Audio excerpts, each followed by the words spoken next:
Assalamu alaikum students, welcome to part 3 of Punjab Land Revenue Act 1967.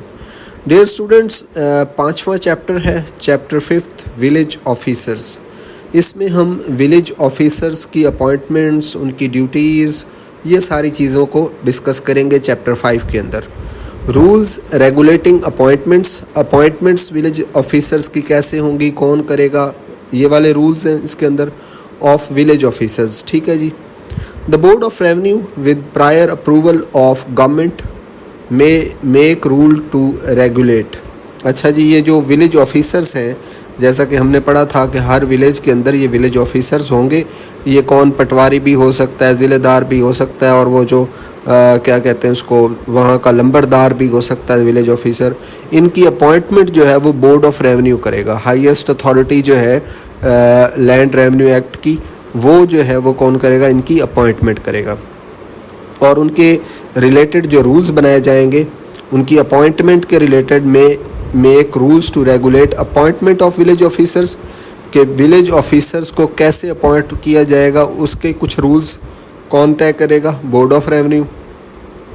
Duties assign to them, और जो उनको duties दी जानी हैं वो भी बोर्ड ऑफ रेवेन्यू तय करेगा। उसके बाद एमोलमेंट्स, सैलरी और बेनिफिट्स वगैरह ये भी तय कौन करेगा, बोर्ड ऑफ रेवेन्यू।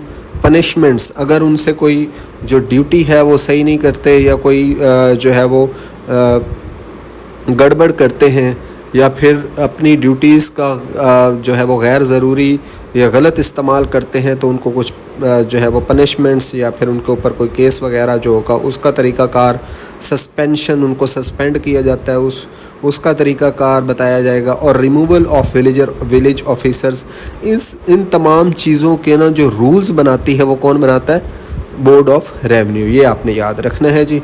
उसके बाद विलेज ऑफिसर्स सेस।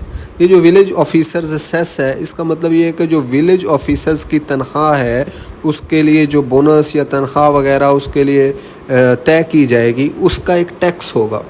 ठीक है, वो गवर्नमेंट नहीं देगी, बल्कि वो उन्हीं जिनके लिए, जिस ज़मीन पर, जिस ज्यूरिस्डिक्शन के अंदर वो काम कर रहे हैं, वहीं के लोगों से क्या लिया जाएगा, टैक्स लिया जाएगा, और उस टैक्स से उस विलेज ऑफिसर को पे दी जाएगी। ठीक है जी, ये है जी विलेज ऑफिसर्स टैक्स।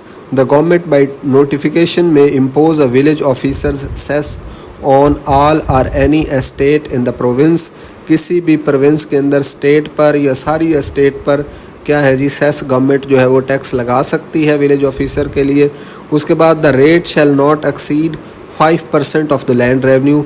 जो लैंड रेवेन्यू टोटल है उसके 5% से ज़्यादा ये टैक्स नहीं होना चाहिए। ठीक है जी। जो लैंड रेवेन्यू उसका आपको पता है, वो जो एग्रीकल्चर एक्टिविटी होती है ज़मीन के ऊपर, उससे जो इनकम आती है उस पे जो गवर्नमेंट टैक्स लगाती है उसको लैंड रेवेन्यू कहते हैं, और उस टैक्स का 5% होना चाहिए ये वाला cess. This cess is meant to remunerate pay village officers की पे को देने के लिए ये सेस होगा। Except those who are government servants, लेकिन जो गवर्नमेंट सर्वेंट्स हैं डायरेक्ट, उनको गवर्नमेंट ही पे करेगी, उनको इस सेस में से जो है वो पे नहीं दी जाएगी। ठीक है, ये आपसे एमसीक्यूज़ में पूछा जा सकता है कि सेस जो है वो गवर्नमेंट ऑफिसर्स के लिए यूज़ हो सकता है या नहीं, वो किन के लिए यूज़ होगा, तो वो जो विलेज ऑफिसर्स हैं उनकी पे के लिए यूज़ होगा। उसके बाद the board of revenue with the previous approval of government may make rules for collection, control and distribution of village officers cess. अब ये जो विलेज ऑफिसर का सेस है, ये जो टैक्स है, इसको कलेक्ट कैसे करना है, इसको कंट्रोल कैसे करना है, इसको डिस्ट्रीब्यूट कैसे करना है, क्योंकि डिफरेंट विलेजेस के अंदर, डिफरेंट एस्टेट्स के अंदर डिफरेंट विलेज ऑफिसर्स होंगे, तो वो जो इतने ज़्यादा विलेज ऑफिसर्स हैं उनका टैक्स कलेक्ट करना, उनको फिर इकट्ठा करके कंट्रोल करना, और फिर उनको जो जितने भी विलेज ऑफिसर्स थे उनके अंदर डिस्ट्रीब्यूट करना, इसके लिए जो है सारे रूल्स कौन बनाएगा, बोर्ड ऑफ रेवेन्यू बनाएगा। उसके बाद है जी रिस्ट्रिक्शंस ऑन द अटैचमेंट और assignment of remuneration of village officer. अब ये जो विलेज ऑफिसर की तनख्वाह आनी है, इसको अटैच नहीं किया जाता। अच्छा, ये जो अटैचमेंट है इसका मतलब ये होता है कि गवर्नमेंट किसी भी चीज़ के ऊपर क्या कर लेती है, कब्ज़ा कर लेती है। अगर फॉर एग्ज़ाम्पल विलेज ऑफिसर के ऊपर कोई केस होता है या उसका कोई मसला बैंक डिफ़ाल्टर हो जाता है या कोई प्राइवेट उसका इशू बनता है जिसमें कोर्ट क्या करता है, कोई हुक्म दे देता है कि उसकी जो सेस है उसको क्या कर लिया जाए, ज़ब्त कर लिया जाए या उसको क्या किया जाए कि उसको यूज़ किया जाए उस कंपनसेशन के लिए, तो वो नहीं हो सकता। ठीक है जी। मतलब ये कि ये जो विलेज ऑफिसर का सेस है उसके ऊपर अटैचमेंट नहीं हो सकती, गवर्नमेंट जो है उसके ऊपर कब्ज़ा नहीं कर सकती, ये उसको मिलेगा ही मिलेगा। The remuneration of village officer under section 37(1) can not be attached taken away to satisfy a civil और रेवेन्यू कोर्ट डिक्री और ऑर्डर। ठीक है जी। कोई भी रेवेन्यू कोर्ट या सिविल कोर्ट के आर्डर को फुलफ़िल करने के लिए उसकी ये जो पे तय की गई है ये नहीं ली जा सकती, इस पर कब्ज़ा नहीं किया जा सकता। एनी असाइनमेंट चार्ज और agreement to assign charge such remuneration is void unless authorised by the board of revenue rules. मतलब ये कि ऐसी कोई भी चार्ज जो इस पे के ऊपर लगा है वो वाइड हो जाएगा। कोई भी कोर्ट अगर हुक्म देता है कि इसकी जो ये पे है इसको रोक लिया जाए या इसमें से कुछ मारने की कोशिश की जाए, तो वो जो उसके ऊपर आर्डर आएगा वो क्या हो जाएगा जी, वाइड हो जाएगा। लेकिन अगर बोर्ड ऑफ रेवेन्यू चाहे तो कोई रूल बना के उसको इस तरह की कोई पनिशमेंट दे सकते हैं। उसके बाद नेक्स्ट चैप्टर की तरफ चलते हैं। चैप्टर 6 है रिकॉर्ड्स के बारे में।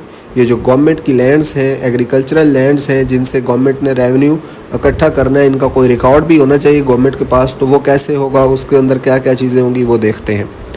The record of rights and periodical records. अच्छा, ये जो रिकॉर्ड ऑफ राइट्स है इसका क्या मतलब है, पीरियोडिकल रिकॉर्ड्स का क्या मतलब है। रिकॉर्ड ऑफ राइट्स का मतलब ये है कि जो एग्रीकल्चर ज़मीन है उसके ऊपर जिस बंदे का हक है उसका सारा रिकॉर्ड। ठीक है।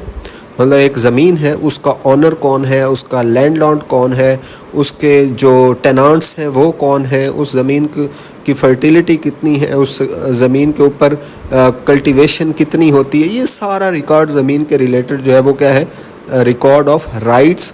और पीरियोडिकल रिकॉर्ड का मतलब ये है कि आपने उस रिकॉर्ड को रिवाइज़ कब, कितने पीरियड के बाद करना है, 1 साल के बाद आपने चेक करना है, 6 महीने के बाद करना है। तो ये प्रोसेस जो है इसको अब हम डिटेल से पढ़ते हैं। Record of rights and documents included there in. Records के अंदर सबसे पहले जी रिकॉर्ड्स ऑफ राइट्स होगा, इसके अंदर कुछ डॉक्यूमेंट्स होंगे। Except as provided otherwise in this chapter there shall be a record of rights for each estate. हर एस्टेट का एक अलग रिकॉर्ड ऑफ राइट्स होगा। ठीक है। उस स्टेट के बारे में लिखा होगा, उसकी ज्यूरिस्डिक्शन कितनी है, उसकी डायमेंशन क्या है, उसका ऑनर कौन है, लैंडलॉर्ड कौन है, उसके ऊपर कितनी असेसमेंट लगाई गई है, कितना रेवेन्यू निकलेगा, ये सारी चीज़ें जो है उस रिकॉर्ड ऑफ राइट्स के अंदर मेंशन होती है। The record of rights for an estate shall include the following documents. अच्छा, ये अब आ भी गए हैं, क्या क्या चीज़ इसमें इंक्लूड होगी रिकॉर्ड ऑफ राइट में। Statement showing as far as practicable. Statements होंगी for example person who are land owners, कि उस लैंड के ऑनर्स कौन है उनका नाम होगा, टेनांट्स का नाम होगा।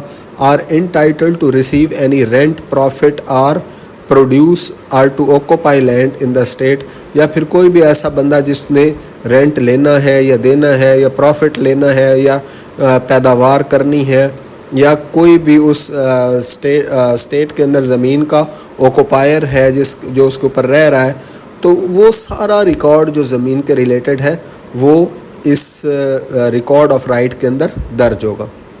उसके बाद the nature and extent of the interest of those persons including conditions and liabilities attach to those interest. उसके बाद उन लोगों का जो उसके ऊपर है, फॉर एग्जांपल लैंडलॉर्ड है, टेनांट है, कोई भी अदर पर्सन है, तो उनकी एक्सटेंट, उनका कितना दायरा कार है, उनकी कितनी ज़मीन है या उनका कितनी एक ज़मीन पे वो काश्तकारी कर रहे हैं, उनका इंटरेस्ट कितना है ज़मीन पे, ये सारी कंडीशंस, ये सारी चीज़ें उस रिकॉर्ड ऑफ राइट्स के अंदर दर्ज होंगी। ठीक है जी।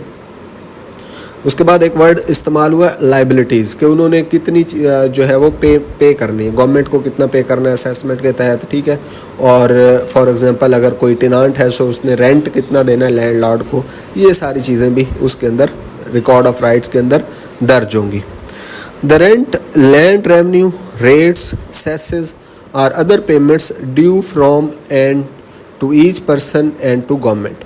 कोई भी रेंट है जो टेनांट देता है किसको, लैंडलॉर्ड को, लैंड रेवेन्यू है जो ये लैंड लॉर्ड्स ने या लैंड ओनर्स ने, इन सब ने जो गवर्नमेंट को देना होता है, रेट्स हैं, सेसेस हैं, ये सारे टैक्सेस जो हैं, और other payments due from and to each person and to government, कि कोई भी ऐसी जो टैक्स है जो गवर्नमेंट ने लेना है वो उस सब का रिकॉर्ड भी इसके अंदर रिकॉर्ड ऑफ राइट के अंदर क्या होगा जी, दर्ज होगा। उसके बाद नेक्स्ट है जी a statement of customs regarding rights and liabilities in the states. उसके बाद एक स्टेटमेंट ऑफ कस्टम्स, ठीक है, वहाँ के जो रिवाज हैं, वहाँ की जो तरीक़ाकार है उसकी एक स्टेटमेंट होगी, वहाँ के राइट्स के हिसाब से, लाइबिलिटीज़ ऑफ स्टेट के हिसाब से, ये सारा कुछ वहाँ पे क्या होगा, रिकॉर्ड ऑफ राइट्स में लिखा होगा। अगर किसी ज़मीन के कुछ डिफरेंट रसूमात हैं, वहाँ के कोई डिफरेंट कस्टम्स हैं, वहाँ का कोई सोशल जो एक्टिविटीज़ हैं डिफरेंट तरीके से होती हैं, तो वो भी उसके अंदर दर्ज होगा। A map of the state, और उस एस्टेट का जिसका वो विलेज ऑफिसर है वो क्या करेगा कि उस एस्टेट का, उस ज़मीन का एक मैप ड्रॉ करेगा और उसको रिकॉर्ड ऑफ राइट्स के अंदर दर्ज करेगा।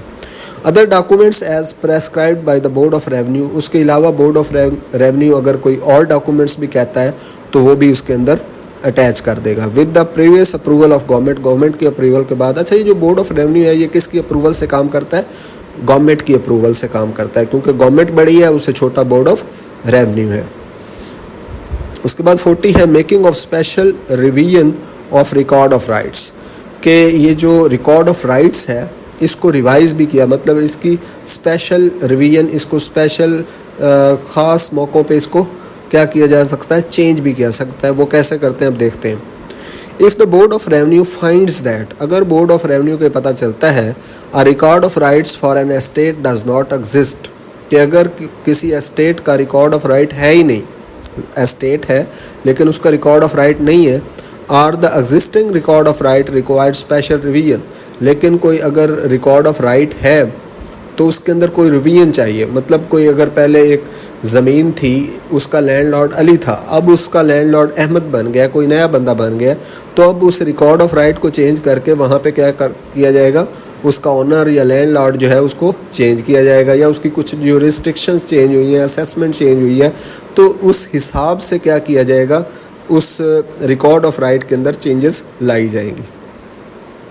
It may be notification, it may by notification direct that a record of rights be made or specially revised as appropriate।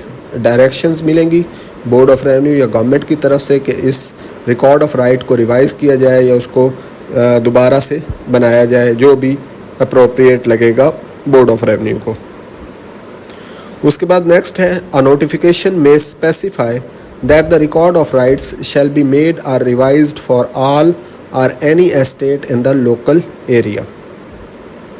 ठीक है जी, एक नोटिफिकेशन होगा, एक नोटिफिकेशन जारी किया जाएगा बोर्ड ऑफ रेवेन्यू की तरफ से जो ये स्पेसिफाई करेगा कि record of rights shall be made और रिवाइज्ड फॉर ऑल और एनी एस्टेट इन द, किसी भी एस्टेट या सारी एस्टेट का रिकॉर्ड ऑफ राइट रिवाइज करना है या उसको रीचेक करना है तो उसके लिए एक नोटिफिकेशन बोर्ड ऑफ रेवेन्यू जो है वो जारी करेगा। The record of rights made or revised under this section shall be deemed the official record of that state। जो record of right अब revised हो गया है वो क्या होगा, official record हो जाएगा उस state का। But it will not affect any presumption already in government's favor, लेकिन कोई भी अगर presumption government के favor में already थी तो वो उसको effect नहीं करेगा from older records जो older record के अंदर थी। उसके बाद नेक्स्ट चलते हैं जी पीरियोडिकल रिकॉर्ड्स। अब रिकॉर्ड ऑफ राइट का आपको पता चल गया, ज़मीन के ऊपर जितने भी लोगों का हक है, जितने भी लोग उस ज़मीन के मालिक हैं या उसके ऊपर काम कर रहे हैं, उन सब का रिकॉर्ड, ज़मीन का नक्शा, ज़मीन के ऊपर जो एक्टिविटीज़ हो रही हैं, ये सारी चीज़ें क्या थी, रिकॉर्ड ऑफ राइट्स था।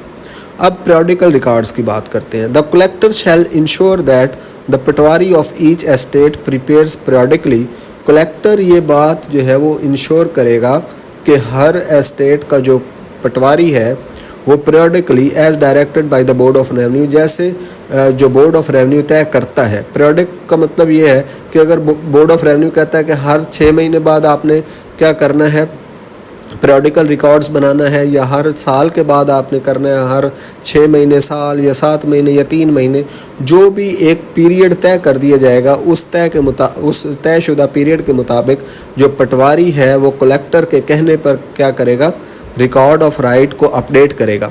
ठीक है जी, an updated edition of the record of rights. ठीक हो गया जी। इसका मतलब ये है कि एक ख़ास पीरियड के बाद पटवारी कलेक्टर के कहने पे क्या करेगा जी, रिकॉर्ड ऑफ राइट्स को अपडेट करेगा।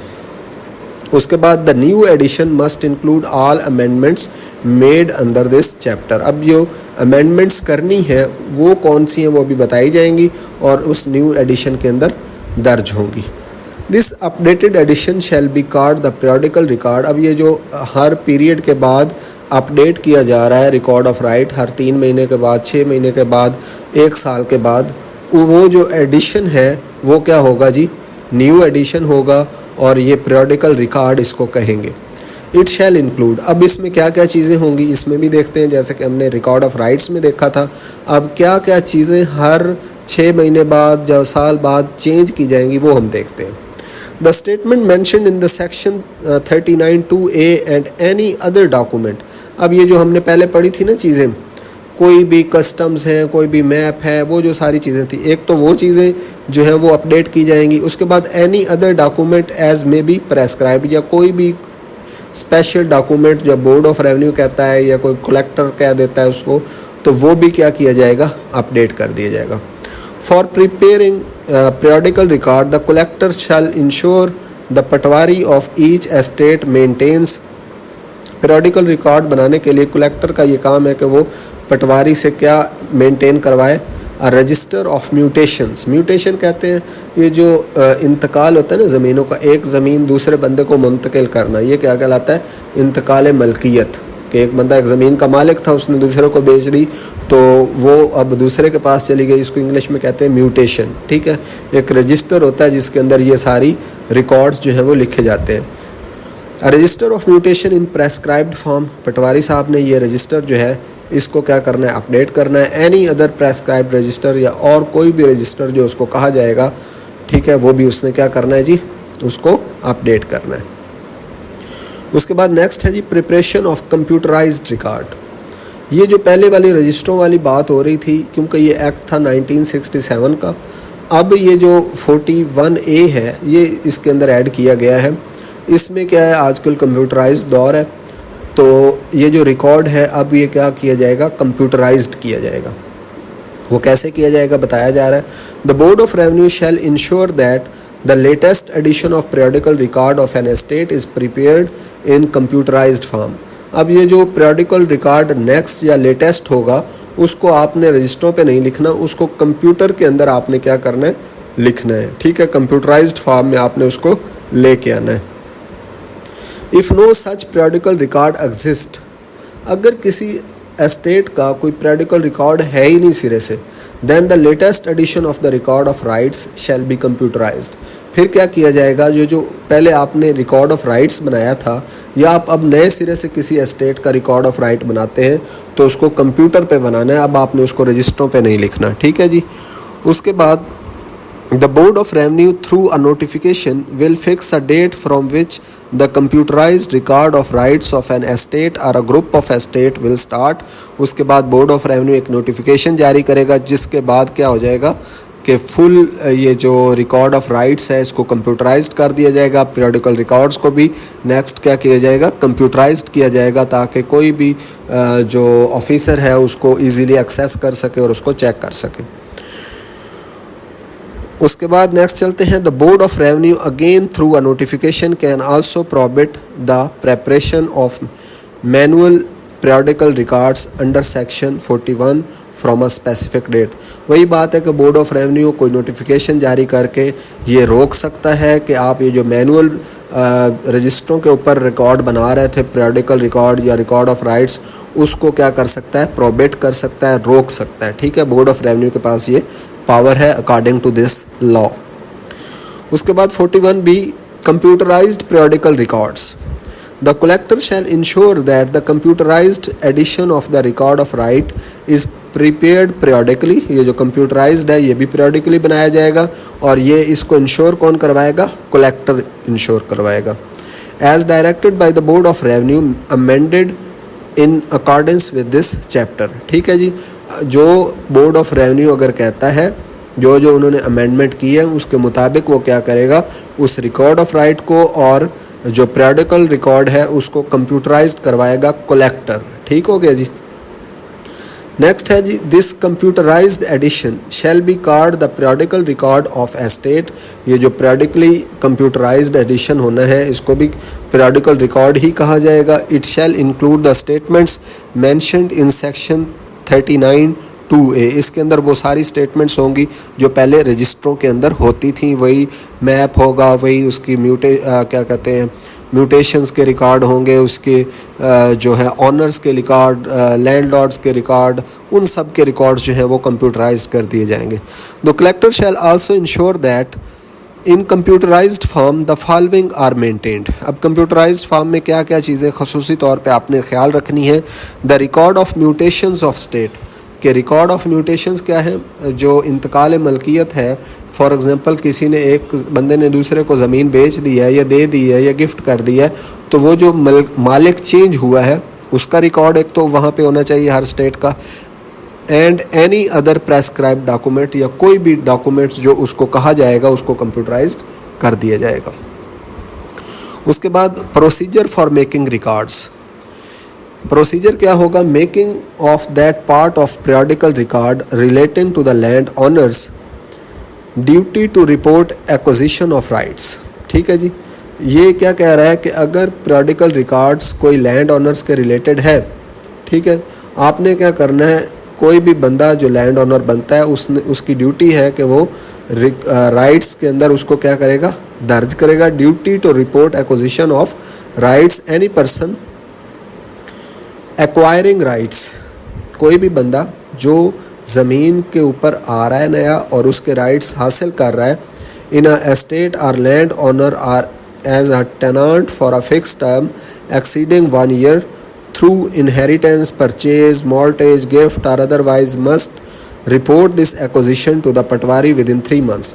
कोई भी बंदा ज़मीन के ऊपर नया आता है, ज़मीन ख़रीदता है या किसी को कोई नया टेनांट आ जाता है, किसी को गिफ्ट मिल जाती है ज़मीन, या मोर्टेज होता है ज़मीन के ऊपर, या कोई बंदा ख़रीद लेता है, कुछ भी ज़मीन के ऊपर नई एक्टिविटी जो होती है वो पटवारी को 3 महीने के अंदर अंदर क्या की जाएगी, बता दी जाएगी। ठीक है जी।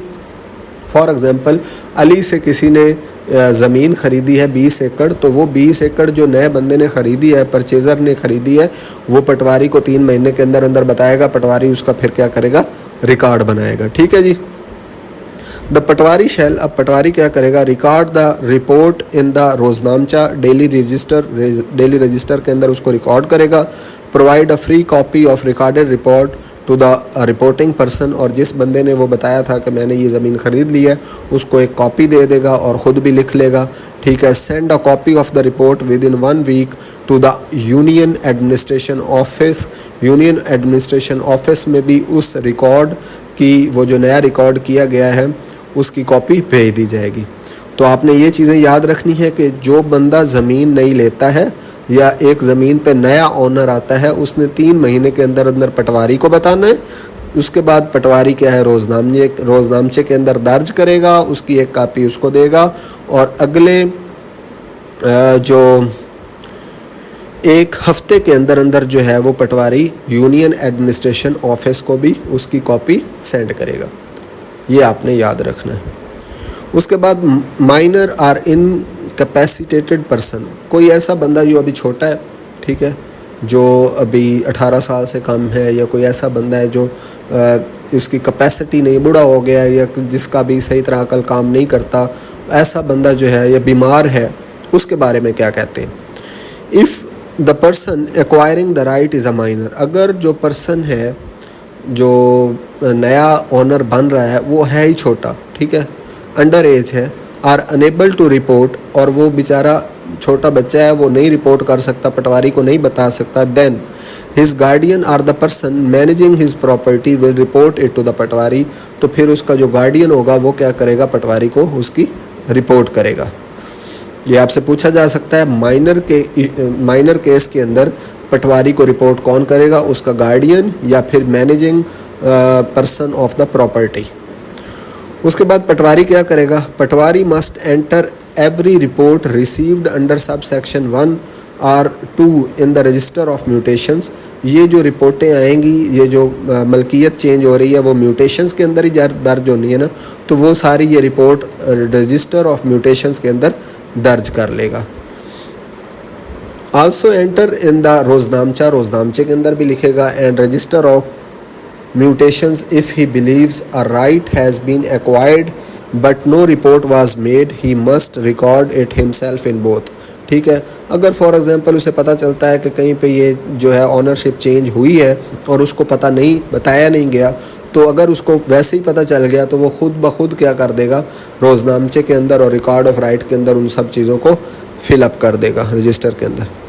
उसके बाद display of reports, all reports recorded by the patwari. अब ये जो पटवारी ने सारी रिपोर्ट्स रिकॉर्ड की हैं, लिखी है, shall be displayed publicly as prescribed, जैसे उसको बताया जाएगा तरीकाकार, उस तरीके से वो उन रिपोर्ट्स को पब्लिकली क्या कर देगा, डिस्प्ले कर देगा। ठीक है, उस ज़मीन के ऊपर, जिस ज़मीन के ऊपर म्यूटेशन हुई है या ऑनरशिप चेंज हुई है वहाँ पे जाके लगा देगा, या कोई मशहूर जगह है उस उधर जाके लगा देगा। ठीक है जी। Complaint against patwari's failure if the patwari fail to record or display the report. अगर पटवारी जो है वो रिकॉर्ड जो है वो डिस्प्ले नहीं करता या फिर उसने रिकॉर्ड लिखा ही नहीं है, तो फिर उसके खिलाफ कंप्लेंट भी हो सकती है। वो कैसे होगी, the person making the report can send it directly to the revenue officer. अब पर्सन क्या करेगा, डायरेक्ट रेवेन्यू ऑफिसर को एक रिपोर्ट सेंड करेगा जो उसने क्या किया, एक्विजिशन की है। यूनियन नाजिम को सेंड करेगा, head of the union council जो होता है, थ्रू रजिस्टर्ड पोस्ट से मतलब ये जो पोस्ट ऑफिस होता है वहाँ से अपनी जो है वो एक्विजिशन वो लिख के उनको सेंड कर देगा। रेवेन्यू ऑफिसर को सेंड कर सकता है, यूनियन नाजिम को सेंड कर सकता है। ठीक है, with the acknowledgement then revenue officer. अब ये जो रेवेन्यू ऑफिसर है will ensure the entry is made in the mutation register. वो अब क्या करेगा, वो देखेगा कि क्या ये जो एंट्री है, नया बंदा आया है, ये म्यूटेशन के अंदर लिखी गई है या नहीं। अगर नहीं लिखी होगी तो वो लिख देगा। Revenue officers inquiry. अब ये जो रेवेन्यू ऑफिसर है ये क्या करेगा, इंक्वायरी, इसकी इंक्वायरी भी हो सकती है। Revenue officer will from time to time check the correctness of entries in the register of mutation. अब ये जो रेवेन्यू ऑफिसर है ये टाइम टू टाइम चेक करता रहेगा क्या रजिस्ट्रेशन ऑफ म्यूटेशन को, कि कोई मलकियत, कोई मालिक, कोई चेंज तो नहीं हुआ, ज़मीन बिकी तो नहीं, ये सारी चीज़ें क्या करता रहेगा, चेक करता रहेगा और उसको वेरीफाई करता रहेगा, करेक्टनेस उसकी चेक करेगा। ठीक हो गया जी। नेक्स्ट चलते हैं, inquire into any new acquisition of rights. कोई भी नया एक्विजिशन ऑफ राइट, कोई भी नया ज़मीन के ऊपर मालिक आता है तो उसके बारे में वो पूछेगा, which should have been reported. उसके बाद after inquiry he will make an order about the entry in the periodical record of right acquired. उसके बाद इंक्वायरी, पूछगछ करने के बाद क्या वाकया ही वहाँ पे जो है वो म्यूटेशन हुई है, नया बंदा इस ज़मीन के ऊपर नया मालिक आ गया है, ये सारा कुछ पूछगछ करने के बाद, वेरिफिकेशन करने के बाद वो एंट्री पीरियोडिकल रिकॉर्ड के अंदर दर्ज कर देगा। Presence of acquirer. अब जिस बंदे ने ज़मीन ली है उसकी प्रेजेंस के बारे में। Except in certain cases, except in cases where the right is acquired through inheritance. अगर किसी बंदे को ज़मीन जो है वो विरसे में मिल गई, वरासत में मिल गई है, और रजिस्टर्ड डीड या किसी ने लिख के दे दी है, और an order decree of court या कोर्ट के आर्डर से मिल गई है। इसके अलावा the revenue officer will make his order in presence of the person. ये जो रेवेन्यू ऑफिसर है वो ऑर्डर लिखेगा उस पर्सन की मौजूदगी में, एक्वायरिंग द राइट, जिस बंदे ने वो ज़मीन ख़रीदी है। ठीक है जी। एक्सेप्शन कौन है, इन तीन लोगों के अलावा बाकी सब जितने भी होंगे गिफ्ट अगर किसी को मिली है या किसी ने ख़रीदी है, ठीक है, उन बंदों की मौजूदगी में रेवेन्यू ऑफिसर क्या करेगा, जो है वो आर्डर पेश करेगा उस ज़मीन के एक्वायरी का, उस ज़मीन को हासिल करने का। ठीक है जी। The person must be identified by 2 respectable people preferably.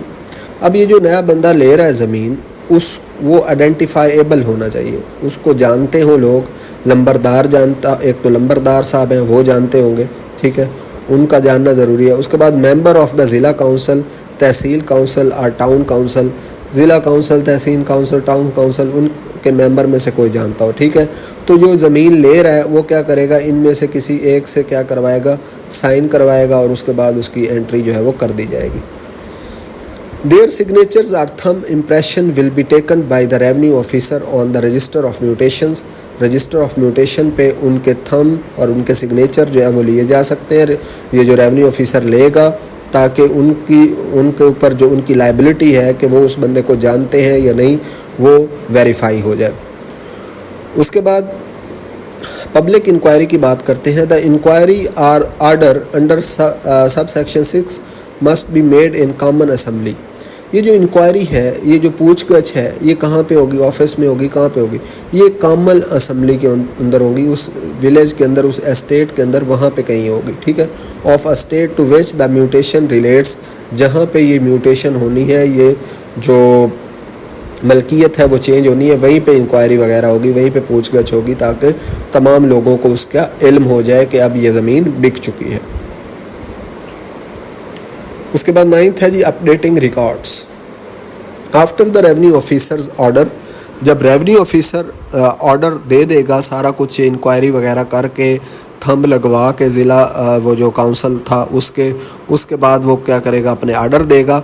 उस ऑर्डर के बाद the new right acquired shall be entered in the record, जो नया राइट, नया बंदा आया, नया ओनर आया, उसको क्या किया जाएगा, रिकॉर्ड के अंदर एंटर कर दिया जाएगा। Any previous incorrect entry shall be deleted, और पहले वाला जो बंदा था उसको डिलीट कर दिया जाएगा, उसका नाम। उसके बाद है जी डिले इन ऑर्डर्स।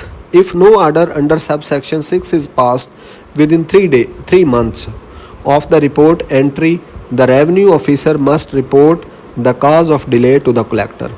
अगर 3 महीने गुजर जाते हैं और रेवेन्यू ऑफिसर अभी तक वो इंक्वायरी नहीं करवा सका, और वो जो रिपोर्ट उसके पास आई थी उसकी वेरिफिकेशन नहीं उसने करवाई, और ना ही वो अभी तक ऑर्डर जारी कर सका है, तो वो फिर जो डिले हुआ है, 3 महीने से ऊपर टाइम हुआ है, वो उसको बताना पड़ेगा कलेक्टर को। ठीक है, कि क्यों डिले हुआ है, ताकि जो है वो म्यूटेशन का जो मसला है ये टाइमली सॉल्व हो सके, ये इसलिए किया गया।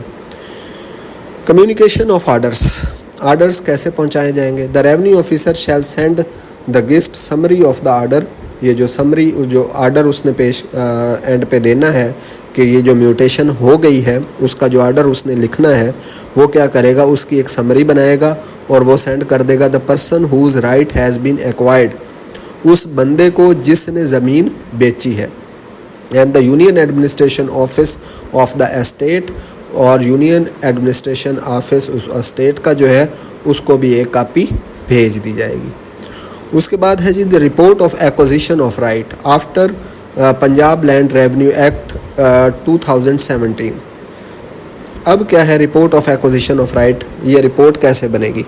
द न्यू रिपोर्टिंग अथॉरिटी, जो नई रिपोर्टिंग अथॉरिटी है, from notified date under section 41A2, any person acquiring right, कोई भी बंदा जो ज़मीन ख़रीद रहा है, ज़मीन का मालिक बन रहा है, through inheritance, purchase, mortgage, gift or otherwise as land owner or tenant from more than 1 year must report the Arazi record Centre. ठीक है जी, उसने क्या करना है, as land owner or टेनांट, land owner या टेनांट के तौर पे उसने क्या करना है, for more than 1 year must report, कोई भी बंदा जिसने ज़मीन ख़रीद ली है और 1 साल से ज़्यादा वो उसका ओनर रह चुका है, अब उसने रिपोर्ट किसको करनी है, अराजी रिकॉर्ड सेंटर में जाके उसने रिपोर्ट देनी है कि ये अब मैं इसका मालिक बन गया हूँ।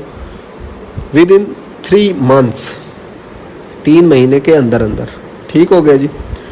माइनर आर इनकैपेसिटेटेड पर्सन, अब ऐसे बंदे जो रिपोर्ट नहीं कर सकते, माइनर्स हैं, उनके बारे में क्या कहता है?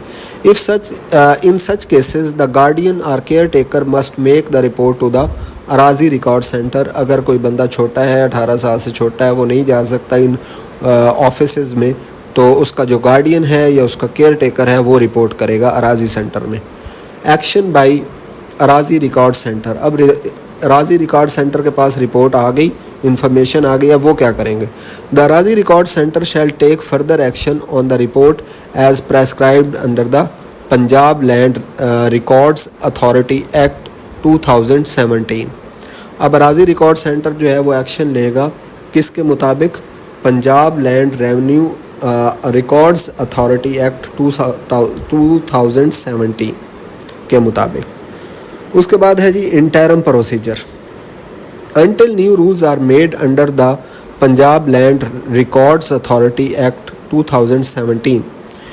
अब ये जो रिकॉर्ड्स अथॉरिटी एक्ट 2017 है, जब तक इसके रूल्स नहीं बनाए जाते तो फिर क्या किया जाएगा? अगर रिपोर्ट आ जाती है और इसके रूल्स अभी नहीं बनाया गया तो फिर क्या करेगा? The old rules under this act will continue to apply, और इस एक्ट के जो ओल्ड रूल्स हैं वही जो है वो अप्लाई हो जाएंगे।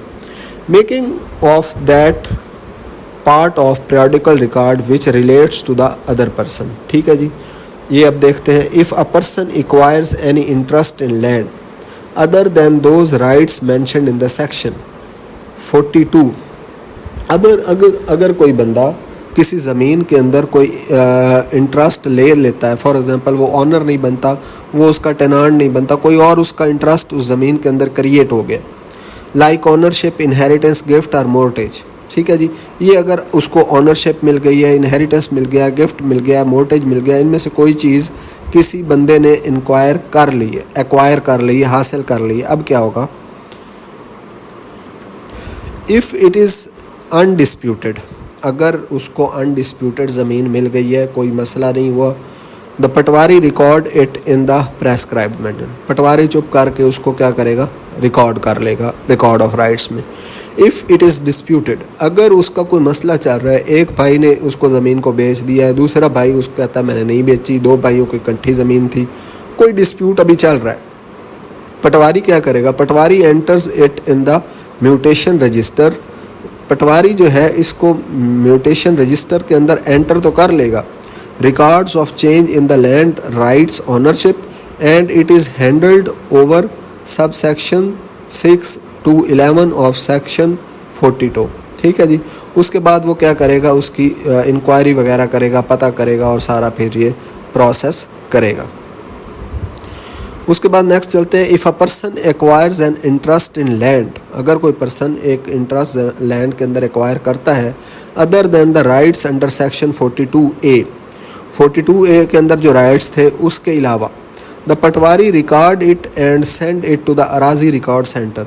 किसी भी, ये आपने बात याद रखनी है कि किसी भी किस्म की कोई बंदा इंटरेस्ट ज़मीन के अंदर लेता है तो उसको पटवारी ने फौरी तौर पर रिकॉर्ड करना है या उसको रिकॉर्ड करके उसको अराजी रिकॉर्ड सेंटर में भेज देना है। सिंपल सी बात ये है।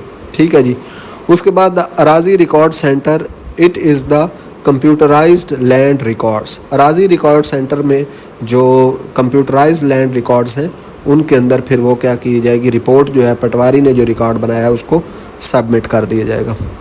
डिटर्मिनेशन ऑफ डिस्प्यूट्स, डिस्प्यूट्स को कैसे डिटर्मिन किया जाएगा, हल किया जाए? If a dispute arises during making revision और इंक्वायरी ऑफ रिकॉर्ड्स, अगर कोई किसी किस्म का झगड़ा हो जाता है रिवीजन, इंक्वायरी या फिर कोई रिवीजन करते हुए रिकॉर्ड्स की या इंक्वायरी करते हुए कोई झगड़ा, कोई मसला क्रिएट हो जाता है, फिर क्या करेंगे?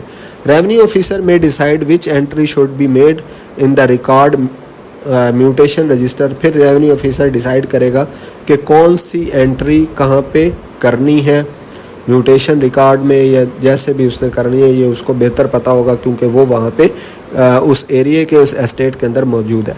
ही मस्ट रिकॉर्ड हिज रीजंस, वो साथ अपनी रीजंस भी बताएगा क्यों उसने ये रिकॉर्ड किया है, उसकी ख़ास रीजंस भी लिखेगा। If the revenue officer can not decide which party is in position of the disputed property, अगर रेवेन्यू ऑफिसर ये डिसाइड ही नहीं कर पा रहा कि अब मैं क्या करूं, कि डिस्प्यूट भी खड़ा हो गया है, पोजीशन किसकी है, किसकी ये लैंड है, 4 बंदे आ गए हैं, ठीक है, उनके अंदर कोई डिस्प्यूट खड़ा हो गया, तो अब वो पटवारी क्या करेगा। If he is assistant collector first grade और हायर, अगर जो वहाँ पे रेवेन्यू ऑफिसर है, ठीक है, रेवेन्यू ऑफिसर असिस्टेंट कलेक्टर है फर्स्ट ग्रेड या उससे ऊपर का, he will hold an inquiry, वो इंक्वायरी कराएगा। Give all parties a chance to be heard, हर पार्टी जिसने डिस्प्यूट के अंदर हिस्सा लिया हुआ है उन सब को सुनेगा। एंड प्रेजेंट एविडेंस, और उनको कहेगा कि भाई प्रेजेंट करो एविडेंस, अपने लेके आओ जो आपके पास सबूत हैं। Then decide who is the best entitle to the property, और फिर वो ये तय करेगा कि किस की ये प्रॉपर्टी है, कौन असल मालिक है। ठीक हो गया जी। He will issue a written order putting that person in possession, उसके बाद वो क्या करेगा, एक रिटन ऑर्डर जारी करेगा और जिस बंदे को वो ठीक समझेगा, जिसके हक में फ़ैसला देगा, उसकी पोजेशन का एक रिटन ऑर्डर जारी कर देगा। The order will also direct the proper entry to be made in the record and registered, order जो है वो उसमें ये भी बताया जाएगा कि प्रॉपर एंट्री जो है वो रिकॉर्ड और रजिस्टर में की जाए। If he is below assistant collector grade 1, अगर वो असिस्टेंट कलेक्टर ग्रेड 1 से छोटा बंदा है, पटवारी है या कोई और बंदा है, he must report the matter to the assistant collector grade first grade, अगर वो असिस्टेंट कलेक्टर फर्स्ट ग्रेड से कोई छोटा बंदा था तो उसने क्या करना है, असिस्टेंट कलेक्टर फर्स्ट ग्रेड को इंक्वायरी के लिए इन्फॉर्म करना है। ठीक हो गया जी। Who will then proceed as in class 1, और फिर वो इंक्वायरी वगैरह करके फैसला कर देगा। Such an order is subject to the court decisions, ये जो ऑर्डर है ये कोर्ट डिसीजंस की तरह ही होगा। If later a competent court passes a different order that will prevail, अगर ये ऑर्डर जो है इस subject to the court decision में लेके जाया जाता है, और अगर कम्पिटेंट कोर्ट जो है वो ऑर्डर पास करता है और वो ऑर्डर जो है वो प्रिवेल हो जाएगा। ठीक है, अगर फ़र्ज़ करें उसने कोई फ़ैसला किया था, किसी को एतराज़ है, तो वो कोर्ट में जाके उसको क्या करवा सकता है, अपना फ़ैसला दोबारा कोर्ट से भी करवा सकता है। Restrictions on variation of entries, के जो एंट्रीज़ है वो चेंज नहीं होनी चाहिए, उसके ऊपर रिस्ट्रिक्शन लगा दी गई। Entries in the record of rights or periodical record can not be changed in later records, मतलब एंट्रीज़ जो की गई हैं वो आपने बार बार चेंज नहीं करते रहना, या उनको चेंज नहीं करना जब तक एक पीरियड जो है वो चेंज नहीं होता। ठीक है, पीरियड्स के बाद। Except entries about disputed interest under section 43, कोई डिस्प्यूटेड इंटरेस्ट क्रिएट हो गया तो उसमें आप चेंज कर सकते हैं। They are based on facts proved or admitted to have occurred, कोई फैक्ट आ गया है, कोई प्रूव हो गई है कि अब इसको चेंज करना पड़ रहा है, तो फिर आप एंट्री को चेंज कर सकते हैं। All parties agree or there is a court decree order binding them, सारी पार्टी किसी एक बात पे मुत्तफिक हो गई हैं या किसी कोर्ट का कोई हुक्म आ गया, ऑर्डर आ गया, तो फिर आप एंट्री चेंज कर सकते हैं। ये एक्सेप्शंस हम पढ़ रहे हैं। न्यू मैप्स आर नीडेड, कोई नया मैप बनाना, जो एस्टेट है उसकी डायमेंशन चेंज हुई है और नया मैप जो है वो बनाने की ज़रूरत है। Due to the boundary changes ETC, तो फिर भी आप क्या कर सकते हैं, उन एंट्रीज़ को चेंज कर सकते हैं। उसके बाद म्यूटेशन फ़ी, ये जो ज़मीन एक बंदे ने दूसरे बंदे को बेची है उसकी गवर्नमेंट जो है वो क्या करेगा, टैक्स लेगा, फ़ीस लेगा, वो क्या होगी। द बोर्ड ऑफ रेवेन्यू में fix fees for any entry in the record register, ये जो रिकॉर्ड म्यूटेशन का रजिस्टर होना है उसके अंदर रिकॉर्ड या एंट्री करने की गवर्नमेंट, ये बोर्ड ऑफ रेवेन्यू जो है वो एक फ़ीस जो है वो फिक्स करेगा। ठीक है, and providing a copy of entries, और जो कॉपी ऑफ एंट्रीज़ है वो प्रोवाइड करेगा उस बंदे को जिसने ज़मीन ली है। If fee is based on value of land, अगर ये फ़ी वैल्यू ऑफ लैंड पर बेस करती है, then land value is calculated from the valuation table notified by the district collector under the stamp act 1899। अच्छा, ये जो stamp act 1899 है उसके अंदर एक वैल्यूएशन टेबल है जो ज़मीन की वैल्यूएशन को कैलकुलेट करने के लिए इस्तेमाल होता है। उसको इस्तेमाल करने के बाद उसमें से क्या निकाली जाएगी, गवर्नमेंट की फ़ी निकाली जाएगी। ठीक है जी। उसके बाद the fee is payable by the person in whose favour the entry is made. अब ये फ़ीस देनी किसने, जो बेच रहा है उसने या जो ले रहा है उसने। अब जो रिकॉर्ड में किसका नाम लिखा जाना है, जो ले रहा है, तो उसी जो बंदा ले रहा है जिसका नाम रिकॉर्ड्स के अंदर फिल होना है, उस बंदे ने वो फ़ीस देनी है। ठीक हो गया जी। Obligation to furnish information. अब ये किसकी ड्यूटी है कि इन्फॉर्मेशन जो है वो उसको अपडेट करे, एनी पर्सन या मुहैया करे। Any person whose right, interest or liabilities are will be entered in any record register must if asked by the revenue officer or patwari. कोई भी बंदा जिसने अब ज़मीन ले ली है और जिसके ऊपर अब लाइबिलिटीज़ आ जानी है, उसने जो क्या करना है, रिकॉर्ड ऑफ रजिस्टर के अंदर अगर रेवेन्यू ऑफिसर कहेगा तो क्या करवानी है, एंट्री करवानी, इन्फॉर्मेशन देनी। क्या करेगा, प्रोवाइड इन्फॉर्मेशन किसको, रेवेन्यू ऑफिसर को। Or produce documents that are necessary for correct record, या फिर डॉक्यूमेंट्स पैदा करेगा, देगा अगर पटवारी मांगता है, क्योंकि उसने नई ज़मीन ली है तो उसके कुछ डॉक्यूमेंट्स होंगे, वो अगर रेवेन्यू ऑफिसर को चाहिए तो वो कौन प्रोवाइड करेगा, जिस बंदे ने ख़रीदी है। उसके बाद चलते हैं the officer patwari must give a written acknowledgement of info documents receive. अब पटवारी वो डॉक्यूमेंट लेने के बाद एक रिटन उसको रिसीट देगा जिसके ऊपर लिखा होगा कि हाँ भाई मैंने ये डॉक्यूमेंट्स या ये इन्फॉर्मेशन जो है वो रिसीव कर ली है। If document is produced he must sign and note the fact and date of production on it. जब डॉक्यूमेंट आएगा उसके ऊपर साइन करेगा, डेट ऑफ प्रोडक्ट, जब वो जिस डेट को वो डॉक्यूमेंट लाया गया है वो लिख देगा। ठीक है, और उसके बाद उसको रख लेगा। पेनल्टी की अगर हम बात करें, if a person does not report acquisition of a right under section 42(42)A with in 3 months। अगर कोई बंदा ज़मीन ख़रीद भी लेता है, ठीक है, उसको ज़मीन गिफ्ट मिल गई है, लेकिन वो उस एक्विजिशन को रिपोर्ट नहीं करता, पटवारी को नहीं बताता, रेवेन्यू ऑफिसर को नहीं बताता, तो फिर क्या होगा, 3 महीने के अंदर उसने बताना था, नहीं बताया। Or fails to give information documents under section 47, या फिर उसने जो इन्फॉर्मेशन उससे मांगी गई थी या डॉक्यूमेंट मांगे गए थे वो उसने नहीं दिए, he may be fined up to 500 rupees by the collector. अब उस पर कलेक्टर साहब जो हैं वो 500 रुपये का फ़ाइन लगा देंगे। ठीक हो गया जी।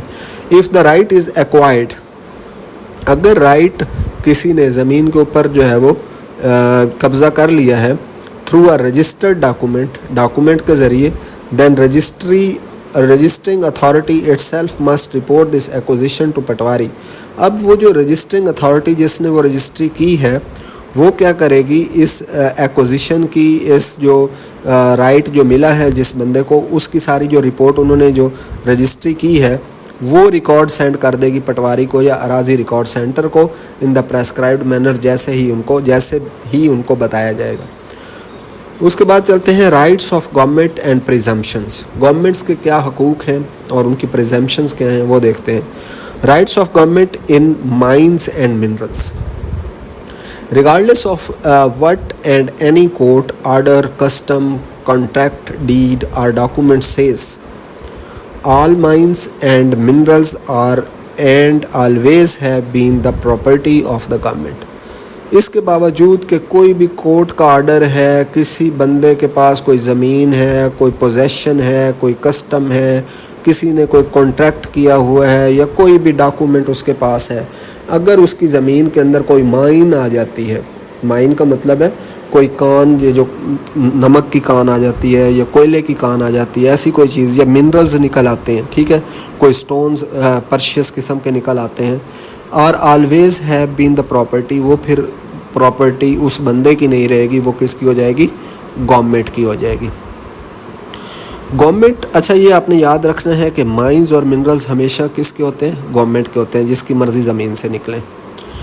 Government has all powers necessary to enjoy its rights over these.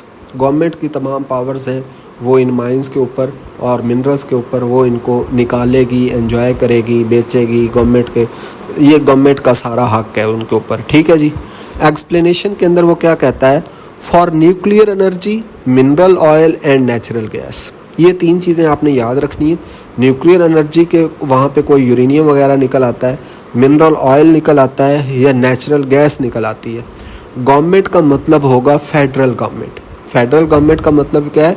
जो ओवरऑल नेशनल असेंबली की गवर्नमेंट होती है, जो पूरे पाकिस्तान के लिए काम करती है, उसको कहते हैं फेडरल गवर्नमेंट। ठीक है जी, ये कोई प्रोविंशियल गवर्नमेंट नहीं होगी। ये 3 चीज़ें आपने याद रखनी, यहाँ से MCQs बन सकता है। न्यूक्लियर एनर्जी, मिनरल ऑयल और नेचुरल गैस अगर किसी ज़मीन से निकल आते हैं तो वो किसको जाएंगे? फेडरल गवर्नमेंट को, प्रोविंशियल गवर्नमेंट को, पंजाब गवर्नमेंट को। ये 4-5 ऑप्शन आपको दिए जा सकते हैं। तो ये चीज़ें किसको जाएंगी? फेडरल गवर्नमेंट को। फॉर एग्जांपल आपने देखा था कि चागी से हमारी क्या निकल आई थी? गैस निकल आई 1952 के अंदर, और वो किसके अंडर चली गई? फेडरल गवर्नमेंट के अंदर चली गई। ठीक है जी।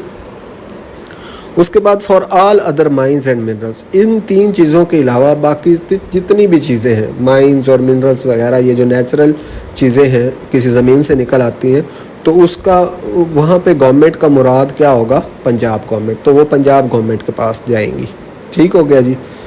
उसके बाद presumptions as to ownership of forest, quarries and wastelands. उसके बाद जो ऑनरशिप फॉरेस्ट है, कोई क्यूरी है, ये जो कानें वगैरह होती हैं, उसके बाद कोई खाली जगह पड़ी है तो उसका ऑनर कौन होगा? जिस ज़मीन का ऑनर कोई भी नहीं है तो उसका कौन है जी? गवर्नमेंट है। For record of rights completed on before 18 November 1871 in areas where the Punjab land revenue act 1887 was applicable. अच्छा, ये आपने याद रखना है कि before 18 November 1871 Punjab land revenue act 1887 was applicable था। उससे पहले if it is not clearly stated, अगर ये क्लियरली नहीं बताया जाता कि फॉरेस्ट किसके हैं, ठीक है, क्वेरीज किसकी हैं या फिर वेस्ट लैंड किसकी है, तो फिर क्या होगा? Are spontaneous produce belongs to the land owners. If it is not clearly stated that forest quarries, wastelands are spontaneous produce belongs to the land owners, it will be presumed to belong to the government. अब आपने ये चीज़ याद रखनी है, ये आपने एक छोटी सी बात याद रखनी है बिफोर वाली। बिफोर 18 नवंबर अगर ये चीज़ें जो हैं वो किसी लैंड ओनर के कब्ज़े में नहीं हैं, ठीक है जी, उससे बिलोंग नहीं करती, तो वो किससे बिलोंग करेंगी? गवर्नमेंट से बिलोंग करेंगी।